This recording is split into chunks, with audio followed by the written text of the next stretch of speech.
finally, after half a year, we finally got our third map for Cold War Zombies, and I gotta say, it's not that bad. But before we do get into that, welcome back to the channel, team, and if you are new here, I do hope you enjoy your stay, and maybe consider leaving a like and subscribing for more content like this. But if you are returning, you already know what we're about. Toten, though, I'm pretty sure that's how you say it, and Wall of the Dead is what I believe that translates to. This map, though, takes place in Germany, specifically where the Berlin Wall once stood, and I can't lie, this map looks promising from the games I've played so far. Now, I won't go too far as I did with crbr-s, because as we've seen, Cold War doesn't have the highest reputation to produce quality zombies maps, but this map feels different. Honestly though, if you play this map, you can just feel how good Cold War Zombies could have been if they didn't drip feed the zombies community for months and only give us a single mediocre DLC map.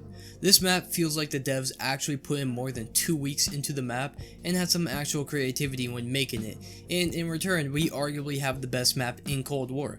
Granted, the competition isn't too great. Unlike crbr-s though, there's actually stuff to do in this map. You can go out of your way to do it, and if you don't do it, you're not going to be punished for it, and you don't feel like you have to do it, whereas with crbr-s, you have to do those defend rounds, and you feel like you have to do the Easter egg. A good example of this in the new map is Klaus, who is pretty much the civil protector from Shadows, but you can go out of your way to build him and have him do his thing, or you can even upgrade him, which you don't have to do, but if you do, you get rewarded for it. Or the new wonder weapon, you don't have to go out of your way to get it for free, but if you want, you can do some simple steps and have it within pretty much 2 rounds. Then other than that, you have a bunch of other places to go in the map that all have their own purposes. You have the rooftops where you spawn, the main street that was seen in the campaign, the subway system, and the PAP area, and each of these locations all have a viable training spot as well, which makes it great to just move around this map.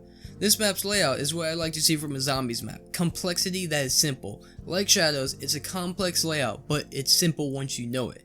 If you've never played a zombies map like this, you probably don't know what I mean here, but it's really all you need to make a good map. Simple complexity. Machina though doesn't really have this kind of complexity that is also simple to it. You only have 3 places to go in there that are all very straightforward and boring. You have the Nocturne and Toten remake, the pond area, and the power room. Same thing with crbr-s. You have the spawn room, the main area for training, and 3 subsections that really serve no other purpose besides turning on power and defending it every 10 rounds. And while you can say Shadows is like this, the problem is that Shadows subsections each had meaningful purpose behind them and also had a story behind them, which makes them have more personality and just makes it better than crbr-s, where it just feels like wasted space.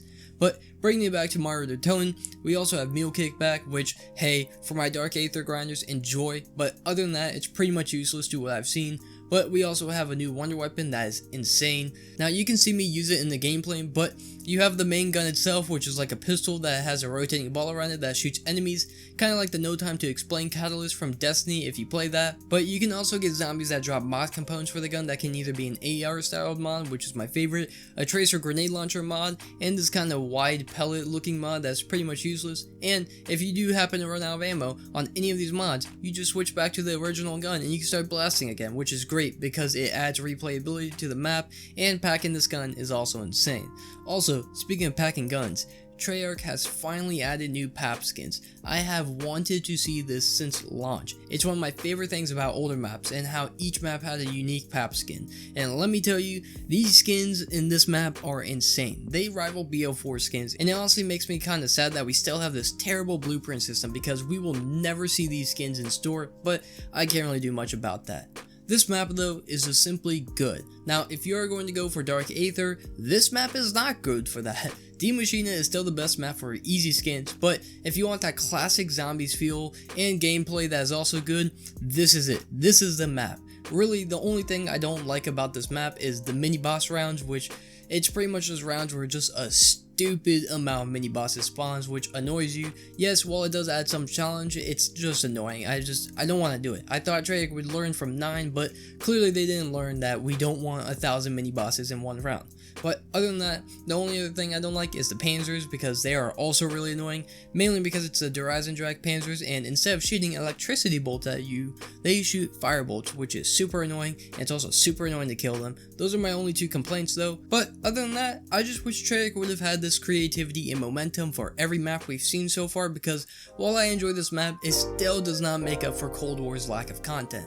But While I do continue to play the map and enjoy it and do the Easter egg, we will only see how Treyarch handles this and goes on in the future with their maps. If you did enjoy the video though, make sure not to leave without leaving a like and subscribing for more content, but until next time, see ya.